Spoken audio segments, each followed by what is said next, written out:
Quand George Lucas réalise cette scène de Star Wars, il va tout simplement venir briser un mythe, briser un personnage mythique. Enfin le briser, mais pas de la mauvaise façon.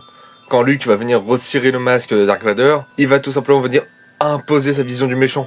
Un méchant qui avait été introduit pour la première fois dans Star Wars Un Nouvel Espoir et qui était apparu comme le grand méchant de la saga. Un grand méchant en costume noir avec un masque iconique, une respiration également iconique. Et on ne voit jamais son visage. Les seules fois où on peut peut-être entrevoir ce qui se cache sous le masque, c'est quand il se fait appeler Anakin Skywalker. Ce nom ne signifie plus rien pour moi. Et même dans ces moments-là, on pouvait s'imaginer que n'importe qui ou n'importe quoi se cachait sous le masque.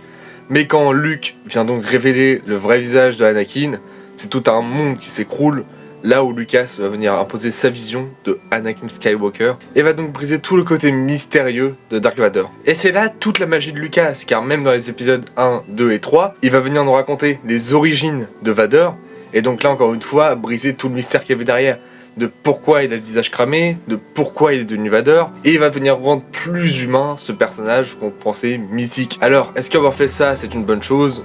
Je pense que oui. Il aurait pas pu faire mieux que de créer ce personnage Anakin Skywalker, qui va malheureusement basculer du côté obscur en pensant sauver celle qu'il aime, et qui va finalement devenir un des plus grands méchants de l'histoire du cinéma. Et imaginez juste un instant qu'il l'avait pas fait, ça serait Disney qui serait chargé de le démasquer, et on aurait pu vraiment avoir des choses horribles, je pense.